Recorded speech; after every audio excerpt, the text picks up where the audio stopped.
okay, we're going to look at the symptoms of being a paranoid schizophrenic versus the symptoms of covert harassment. And some of the symptoms of paranoid schizophrenia are the same symptoms of somebody going through covert harassment. Paulita Cooper is a famous example of this. Paulita Cooper went through covert harassment for years from the Church of Scientology. And everybody thought she was crazy and everybody thought she was dangerous. And it turned out that a group of individuals did this to her. And it was at the last minute that the FBI found out what was going on. And I'm sure they already knew before that, and they were a part of it to some degree, possibly paid off by the Church of Scientology. There's agents who are members of Church of Scientology in the FBI. But anyhow, and then I want to stay on top of that. If a doctor diagnoses somebody with paranoid schizophrenia, there's no way you can say, what's the result? What's the reaction from that? Like, what's the side effects? There's no way you can determine if I diagnose somebody with this, what's going to happen to that person? You know, if I give this person a medication, can I guarantee that individual that there will be no other side effects than what's already stated? A doctor cannot do that. No doctor can prove paranoid schizophrenia even exists. They can't prove it. They can't prove somebody has it or doesn't have it. It's just their opinion. They can look at somebody for 10 seconds and write their opinion. It's a joke. So, one of the symptoms of paranoid schizophrenia are hallucinations and delusions, disorganized thinking, lack of motivation, slow movement, changes in sleep pattern, lack of attention, hygiene, changes in body language, emotions, lack of interest in social activity. So hallucinations and delusions. So if I'm a doctor and I'm not educated on organized harassment and covert harassment, which there are criminal investigators who are educated on the subject, you better believe Donald Trump has Secret Service members around him who know what organized harassment is. You better believe that. And hallucination delusions can fall in any category.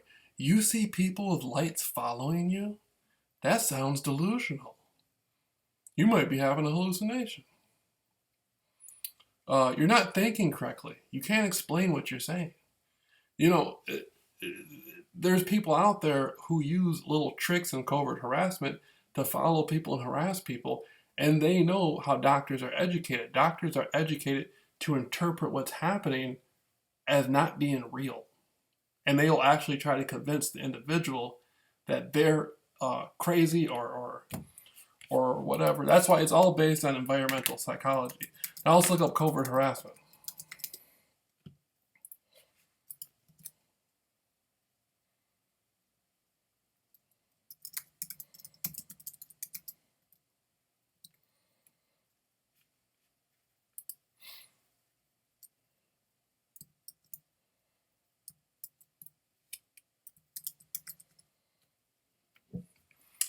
Operation Freakout, also known as Operation PC Freakout, was a Church of Scientology covert plan intended to have the U.S. author and journalist Paulita Cooper imprisoned or committed to a psychiatric hospital. So you see right there, there's a group of individuals well organized, covertly harassing a woman for the intention for her to end up in a psychiatric institution.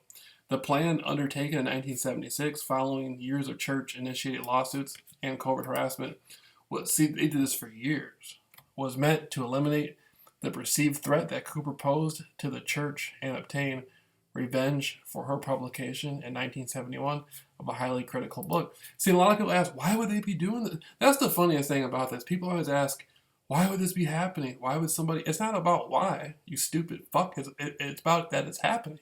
Who knows why? Why do serial killers run around and cut women's heads off? Why would they spend so much energy doing it? You know, the scandal of Scientology, the Federal Bureau of Investigation discovered documentary evidence on the plot and the preceding campaign of harassment during the investigation into the Church of Scientology, eventually leading to the compensation of Cooper. You know,